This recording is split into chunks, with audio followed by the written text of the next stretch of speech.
Hello, everyone, and welcome back to the AI Chefs. I'm here in our deluxe studio kitchen with my fellow chef, Kevin. Kevin, good to see you again. Yeah, nice to see you, David. Last time we had the cauldrons in our special Halloween kitchen. So as That much was as I, fun. it's nice to be back into our regular well-stocked kitchen. Yeah, I will say, while that was fun, this is a lot more comfortable. I'm happy to be back. Absolutely. All right, and I'm really enjoying these recipes. I've been using them in my AI usage, which I am is just ramping up. I'm AI all the time now. I always have it open. There you go. No, I mean it is, once again, I think the thing is to figure out how to incorporate it into your day-to-day workflow. And that's really, I think, the secret. And, hopefully some of the tips and the recipes we're sharing will help both us, but also our audience be able to do that. And this tip is, I'm actually surprised we haven't. I had to go back and check because I'm like, I can't believe we haven't used this tip before because it's Okay. something I see online before all the time. It's a very common tip, and I think I've shied away for it. I'll explain why when I get into the tip itself. But first, let's do the recipe part. This is the expertise sear. Okay. And the analogy is, and you'll see when I get to the tip itself, is it's something I do when I'm making my brisket. And I obviously barbecue smoking is the best. I don't have the resources to do that, so I do the stovetop method. Doesn't look that great here, but I promise you it's delicious. It's stove cooked all day long. And you see I have a bunch of stuff in there. There's a bunch of seasonings, some wine, a bunch of things in there, some secret ingredients, onions and garlic, and it cooks all day. But the first thing I do is when I before I do any of that is I heat up a pan really hot, and I take the Okay. meat and I take it with some tongs and I each side, and it's kind of Right. fun. And it immediately, browns the edge, and you could see it makes like a little crust. And it doesn't cook it, but it just does that sear. And at the end of the day, it's cooking for 5 hours. Whether you do the sear or not, it's the same brisket, basically. If you served me my brisket and you didn't do the sear, I wouldn't say there's something wrong with this. I wouldn't notice. But if you put the two next to each other, I could tell the difference. The expert sear makes a difference. Right. So the expert sear in AI, and it's a tip you see all the time. It's when you tell the I want you to role play as something instead of just saying answer the question. It says you are this. Answer the question. Right. And there's a million examples, but I'll give an example that gave me a mild result and against an example that gave me a great result. I did the obvious. I said I opened up two chat GPTs and two windows to get a comparison. And in Right. one, and I tried to keep the prompt same because I looked up examples and people are cheating. They're giving one example that says, give me a recipe for mac and cheese, and another one that says you're a famous chef, give me a recipe for the best mac and cheese at the best restaurant. Of course, it's going to be different. So I Right. Right. try to keep the prompt itself the same. So one I said, explain the French Revolution, and the other one I said you're a history professor to a mid-level college course, explain the French Revolution.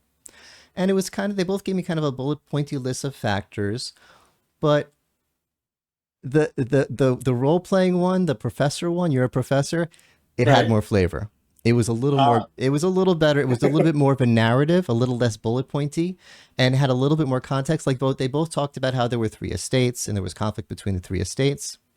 okay. The professor version mentioned that 99% of the people were in the third estate and they had absolutely nothing.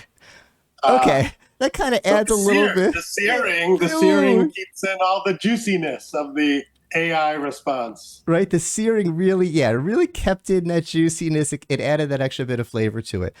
The better example was I opened up the two windows, and in one I said, "How do I make a brisket?" Because that's the Hmm. example we're going with here. How do I make a brisket? And the other one I said, and I tried to keep, I don't say make me a grade A brisket. But I said you are a super fancy chef and you're Right. talking to a class at a prestigious culinary institute. And then I copied word for word, how do you make Yeah. a brisket? Right. Right. And it was fundamentally the same brisket, but ooh, there was a lot of extra flavor on this one. For example, the regular how do you make a brisket starts with get a brisket. And That's important. the chef one, the expert chef one, the role playing one, the seared one said, here's how you choose the best brisket. Ah, Ah, right. So there was a whole extra layer before I even get the brisket. The chef, because from his perspective as a chef, he cares about perspective. How do you make a brisket? If I'm talking to you, go get a brisket. right, right. But the chef, and there was a lot of A lot stuff more like that. details, right? Yeah. So once again, it's the juicy details because you've primed kind of you've seared the AI before your particular prompt. That's very interesting. Yeah, Great example. and it literally, it was like figurative, and literally the analogies melded. It was a much tastier brisket if I followed Mm, this in direct. I didn't go and cook them both ways, but I'm convinced, looking at the two recipes, right. it will be a tastier brisket Yeah. if you do the expertise sear, There. literally and figuratively. There you go. Well, that's fantastic. Yeah, it's like I've seen those examples, but I haven't. That's a perfect thing that I have not incorporated into lots of my prompts. So this is a great reminder to try the expertise searing of your AI prompt. I've And been sleeping on this one. yeah, no, that's great. Thank you, Chef David. Okay, are we ready for Yes, my chef. recipe? Well, so here's the thing, David. You talk about how AI is your friend, and a lot of times, you're very friendly in your dialogue with it, and so. Um, but I was inspired a little bit by our Halloween episode where I said create a horror story based on the bios. The truth is, not all recipes are good, and sometimes you can tell right off the bat if you read through it.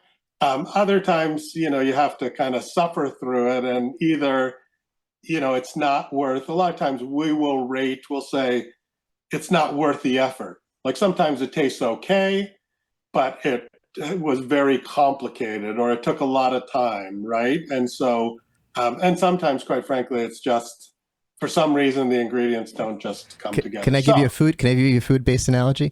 You're saying the sure. juice wasn't worth the squeeze. There you go. The Perfect. juice wasn't worth Exactly. the squeeze. Exactly. Exactly. So, and then so once again, you're always talking about friendliness, but I was thinking, okay, it's nice because when you do the other tip I remember talking about was the Socratic method where they ask you questions, and however you respond, it just loves your responses. Like, what great insight, Kevin. And it makes you feel terrific. But the truth is, both with, sometimes recipes don't work and sometimes we need critiquing. So the recipe, I've called this the layered Bologna cake. And let's show this picture because I think it's quite horrific. Can we? I want to apologize to our viewers before showing Yes, this to them, yes. but So this is yum, the full yum. thing is this is a layered bologna cake with mayonnaise and mustard icing. So I mean, obviously this came from an article that was called 20 Unholy Recipes, right? Let's get rid of that. So yeah, we will we're going to create, I think, a recipes page, and we'll put the link to that. But That's you know, scarier than the horror stories. I know it is, but and so like it's okay to critique recipes. And so my AI tip is I asked AI, I said, please provide a critique. And then I've got like two recent articles on No Jitter.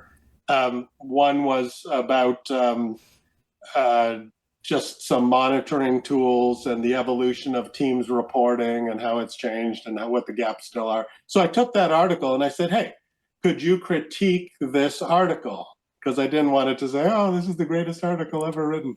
And so, I basically fed that in, and so it didn't shy away from that, and so that was good. And it said repetitiveness. The text is quite repetitive, especially in Ooh, the way it praises Microsoft's advancement before pointing out the gaps.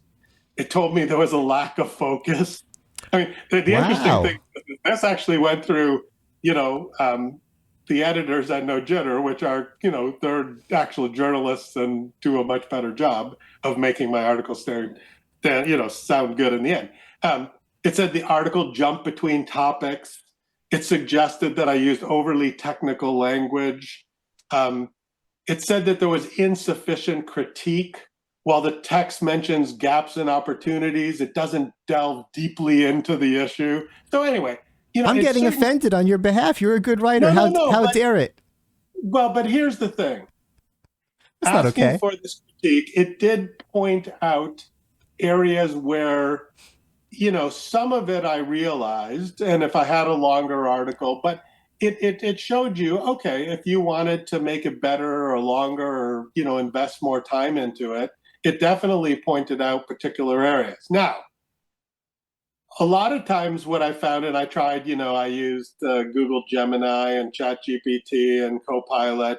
And so a lot of times if you say, could you critique, right? Because I think a lot of people don't understand the word critique. They think it's all negative, right? To critique is to point out both the strengths and weaknesses. So most of the time when I did that, it did point out strengths first. So like I did this and it said, there was clear structure and flow, good use of data and models, practical insights, and then it said, here's the critiques. There was assumptions and generalizations. But then what I did is, because I really wanted it to be that Bologna cake type of recipe, I said, could you create a harsh critique of this article? Oh, Okay, in which case, there were no strengths pointed you're out. asking for it. You're asking for it. It told me I had, when it was just a critique, it said I had clear structure and flow and practical insights. In the harsh critique, it said it was overly simplistic assumptions. There was lack of rigorous data, so I didn't back up my points with like some academic studies. There was potential bias, given that the research was, that you cited was commissioned by different people. There's potential bias, insufficient technical depth, and lack of engagement. Told me that my writing style was dry and lacked engagement, you know, and so but once again, it was useful if you, and so I think that Certainly. while AI and recipes, like, AI is going to be, can be your best friend, and on some days you need that, but sometimes you got to try the bologna cake recipe, broaden your horizons. Sometimes, don't be afraid to ask for some harsh critiques of things that you've written, as long as you're feeling in a place that you can, take the critiques, because it does, it knows where to stick the pins to kind of make you feel a little bit of ouch. So there's the bologna cake recipe for harsh critique from your friendly AI. That's an awesome I can't wait to try that. I really want to try it out for this show. I wonder how we could do it. I'd have to download the Well, transcript. None of to the AI things transcript, can watch. No, they can't watch videos yet. Soon, but not yet. We need to download a transcript. But I yeah. want to get a not a harsh critique, but not a super nice critique, a medium critique of this Well, show. let's get a critique. Yeah, no, Let's absolutely, do that. right. Okay, there you Oh, go. I'm excited. So, And well, that chef. inspired a few more recipes for me. I'm looking forward to the next show now.